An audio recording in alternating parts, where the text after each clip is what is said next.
Akhirnya Presiden Prabowo tidak lagi menggunakan polisi tapi menggunakan TNI. Akhirnya TNI digerakkan untuk membongkar judi online. Apa yang terjadi, Pak? Ternyata bosnya judi online itu adalah Menteri Menkominfo Budi Ari, bosnya. Ternyata bosnya itu punya bos lagi, Mr. Mulyono, untuk merusak rakyat Indonesia ini. Saya tidak habis pikir itu, padahal orangnya ya lugu itu. Ya kan? Ya Allah, luar biasa. Terbongkar semuanya akhirnya. Sampai akhirnya tidak hanya judi online, sampai BUMN Pertamina, ya kan? Pertamina juga gitu, sampai korupsinya berapa itu? 1.000 triliun. Itu ternyata akhirnya terbongkar semuanya. Mr. Mulyono, Jenderal Budi Gunawan, Erick Thohir, Riza Khalid. Itu. Kembali lagi ke Mr. Mulyono.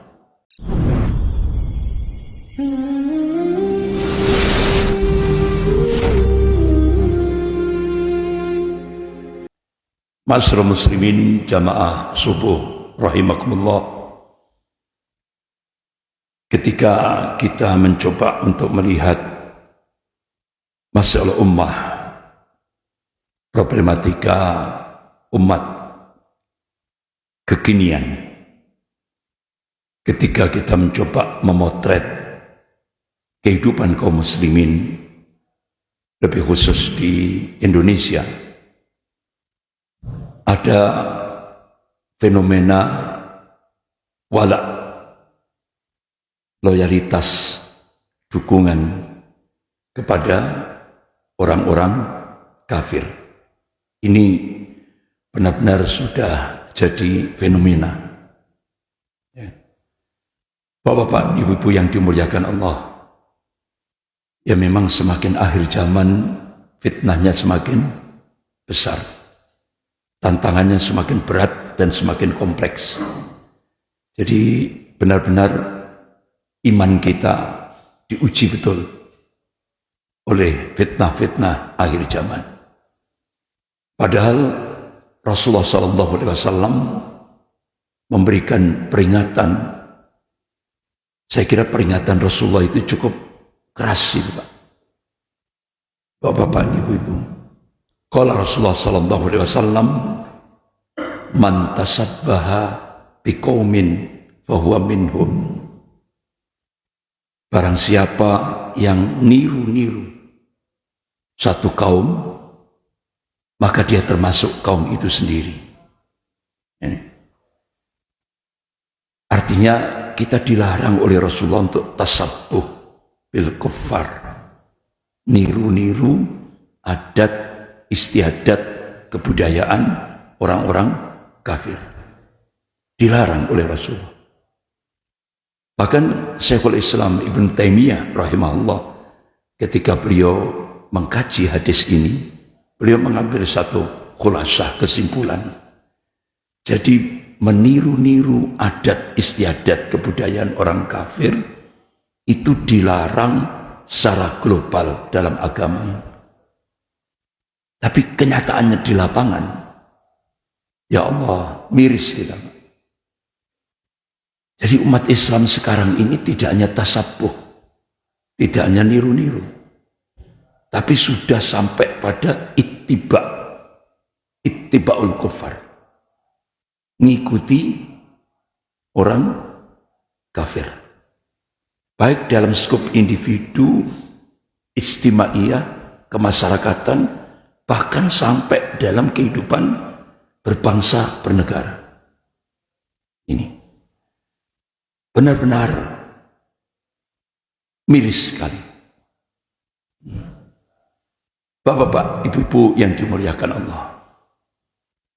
Contoh, itu ketika saya mencoba untuk memotret itu dalam aspek ipolisosbud, ideologi, politik, ekonomi, sosial, budaya. Ipolisosbud. Itu benar-benar sudah tidak hanya tasabuh, tapi sudah ittiba'ul kuffar, ngikuti orang-orang kafir. Ini contoh dalam aspek ideologi, bapak-bapak, ibu-ibu yang dimuliakan Allah. Ya, kalau kita mencoba untuk ngalihkan itu akidah, dalam aspek akidah. Ya, itu padahal kita ini sudah diyakinkan oleh Allah Subhanahu wa taala, a'udzubillahi minasyaitonir rajim, innad dina 'indallahil Islam. Itu surah Al-Imran ayat 19. Innad dina 'indallahil Islam. Sesungguhnya agama yang sah, yang diridhoi di sisi Allah hanyalah Islam. Titik itu. Tidak ada koma. Titik. Ini pernyataan langsung dari Allah. Inna dina indallahi Islam. Agama yang sah, agama yang diridhoi di sisi Allah hanya satu. Artinya jalan yang lurus itu cuma satu. Itu. Tidak ada jalan yang lain. Bahkan Allah tegaskan lagi dalam surah Al-Imran ayat 85. A'udzubillahi minasyaitonir rajim. Wa may yabtaghi ghairal islami dinan falyuqbalu minhu wa huwa fil akhirati minal khasirin. Barang siapa yang mencari agama selain ad-dinul Islam, maka sekali-kali agama itu tidak akan diterima daripadanya. Wa huwa fil akhirati minal khasirin. Di akhirat nanti dia termasuk orang yang khusrin, rugi di akhirat, tempatnya di neraka jahanam. Ini arahan langsung dari Allah. Tapi ternyata apalagi 10 tahun dipimpin oleh Mr. Mulyono. Astagfirullah. Benar-benar kita miris. Jadi umat Islam banyak yang menerima agama baru. Ya kan? Banyak yang menerima agama baru. Padahal kan dia sudah diyakinkan sama Allah. Dia sudah ikrar syahadat. Gitu. Tapi masih saja menerima agama baru. Dan tidak tanggung-tanggung, Pak. Yang mensosialisasikan itu Menteri Agama. Karena apa?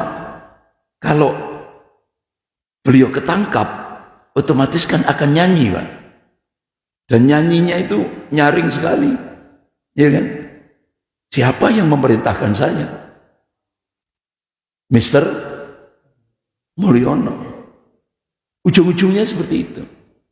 Jangankan haji, jangankan masalah haji, judi online saja. Judi online, kan masyarakat kita 10 tahun pada masa Mr. Mulyono itu kan anak-anaknya disibukkan dengan game online, ya kan? Kemudian remajanya, dewasanya disibukkan dengan judi online, orang tuanya disibukkan dengan pinjaman online. Itu. Akhirnya begitu perubahan Presiden Prabowo untuk membongkar judi online tidak lagi melibatkan polisi. Karena ternyata kepolisian juga ikut terlibat. Ya kan?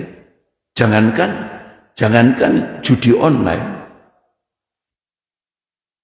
Yang Polda Jawa Timur aja. Ya kan? Kapolda Jawa Timur Jenderal Teddy Minahasa, ya kan? Baru 3 hari dilantik langsung ditangkap oleh Propam Mabes Polri. Padahal beliau ini diumumkan di publik polisi yang paling kaya se-Indonesia. Tapi ternyata masih kurang terus. Nah seperti itu. Tidak tahu terakhir, padahal itu sebenarnya hukuman mati itu Pak ya. Ngilang terus ini. Kan tidak ada beritanya lagi sudah. Tidak ada beritanya lagi. Ya kan?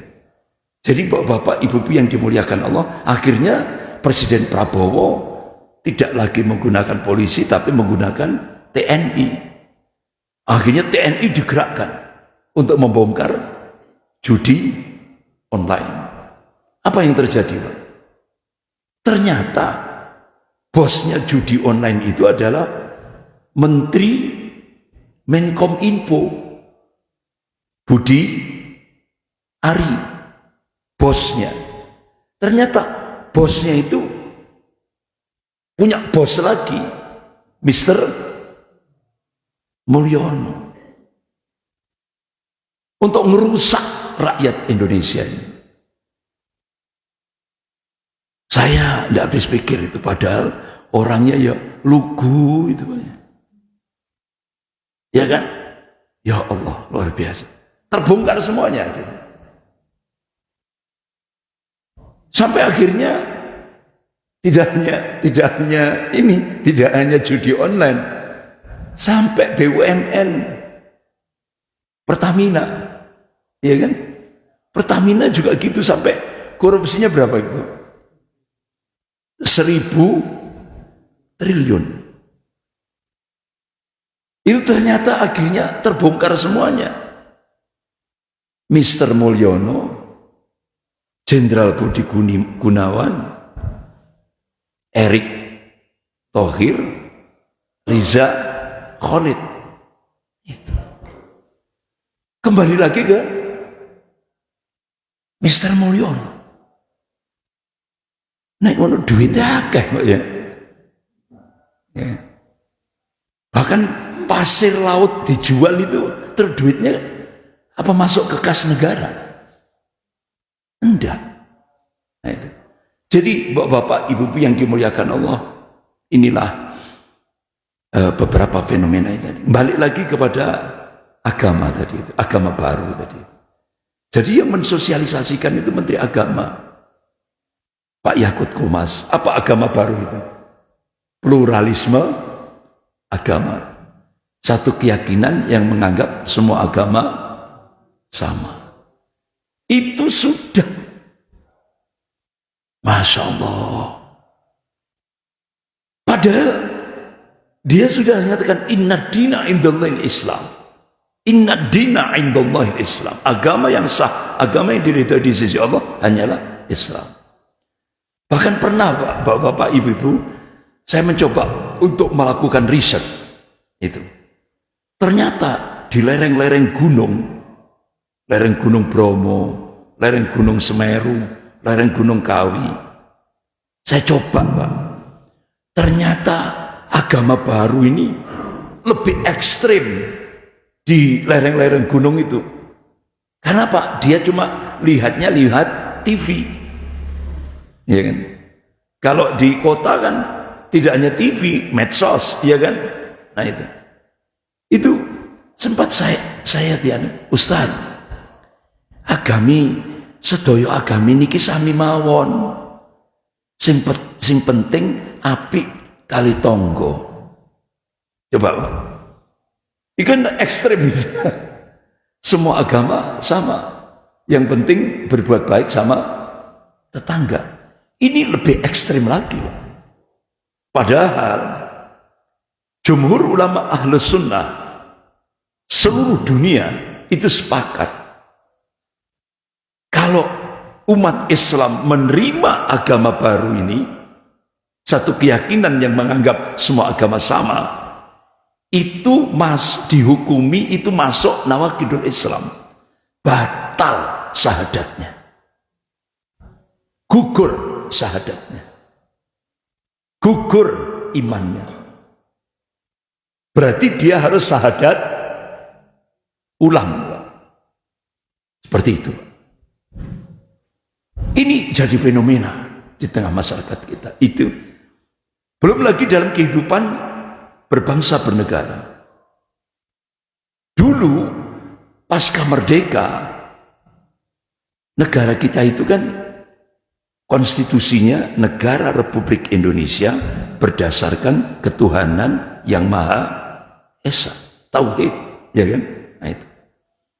Bahkan benar-benar itu sudah jadi jiwa bangsa Indonesia. Ternyata begitu tahun 2002, Bapak-bapak Ibu yang dimuliakan Allah, saya dapat info dari mantan rektor UGM, yaitu Profesor Sofyan Effendi, ketika di hadapan tokoh-tokoh nasional, termasuk di dalamnya ada Pak Jenderal Purnawirawan Trisutrisno. Jadi Undang-Undang Dasar 1945 yang itu sudah jadi konstitusi di Indonesia, itu dirubah. Ngerubahnya itu pakai apa? Ternyata di gedung DPR itu muncul berkarung-karung fulus. Fulusnya itu bukan rupiah, dolar. Sehingga seluruh anggota DPR itu merubah Undang-Undang Dasar 1945 itu. Jadi sudah tidak ada lagi Undang-Undang Dasar 1945 itu. Yang ada adalah Undang-Undang Dasar 2002. Begitu Undang-Undang Dasar 2002 diketok palu oleh pimpinan DPR, ketok palu, akhirnya kapitalis Amerika masuk ke Indonesia. Komunis Cina masuk ke Indonesia. Akhirnya benar-benar dicengkeram kita itu oleh dua kekuatan adidaya. Sehingga akhirnya terjadi fasad, kerusakan dan semua lini kehidupan berbangsa dan bernegara. Bapak-bapak, ibu-ibu yang dimuliakan Allah. Contoh lagi itu tadi ideologi, akidah. Saya loncat saja Pak. Soalnya kalau saya koncai satu persatu, tambah sumpek. Contoh lagi dalam aspek budaya. Aspek budaya. Ternyata, gak usah jauh-jauh, di Malang saja Pak. Di Malang saja. Ustaz, sekarang ini langsung dari pemerintah. Apa? Kita disuruh mendukung kearifan budaya lokal. Nah, ternyata bapak-bapak ibu-ibu, moto kearifan budaya lokal ini ternyata siapa di baliknya itu? Siapa di belakang itu? Ternyata ada satu lembaga besar yang biayanya jutaan US dollar. Kantornya itu, kantor pusatnya di Jakarta. Nama lembaganya Leap for All Foundation. Begitu saya buka webnya, isinya apa Pak? Kami akan melakukan perlawanan terhadap umat Islam yang komitmen, konsisten kepada Al-Quran dan hadis. Jadi kalau kita kembali kepada Al-Quran dan hadis, itu musuh nomor 1. Kemudian yang kedua, lembaga Leap for All Foundation itu ingin menjadikan umat Islam di Jawa ini kembali seperti dulu, Hindu. Akhirnya Live for All Foundation dengan biaya jutaan US dollar ini masuk ke pemerintah, sampai ke pemerintahan desa, tidak hanya kecamatan, sampai ke pemerintahan desa, sehingga akhirnya diadakanlah kearifan budaya lokal. Contoh kalau di Malang, di Balai Kota diadakan acara sesajen dan 1000 dupa, ditambah ogoh ala Hindu.